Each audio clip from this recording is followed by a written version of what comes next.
মাংসটা ভালো করে ধুয়ে নিয়ে হলুদ, লবণ, কাঁচা পেঁয়াজ এবং সর্ষের তেল দিয়ে ভালো করে মেখে নিলাম। এবার কড়াইতে সর্ষের তেল গরম করে তাতে সাদা জিরে ফোড়ন, পেঁয়াজ কুচি এবং টমেটো কুচি দিয়ে একটু হালকা ব্রাউন করে ভাজবো।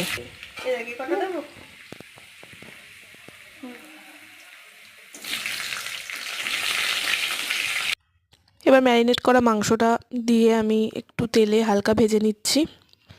এরপর আমি পেঁয়াজ, রসুন, আদা, টমেটো একসাথে তো পেস্ট করে রেখে দিয়েছিলাম, তো সেইগুলো আমি অ্যাড করে দিলাম এর সাথে এবং ভালো করে একটু হালকা ভেজে নেব এবং ঢাকা দিয়ে দিয়েছি। দেখুন, ঢাকা দিয়ে দেওয়ার ফলে কি হয়েছে, মাংসটা একটু নরম হয়ে গেছে এবং মশলাটাও ভালোভাবে কষে গেছে।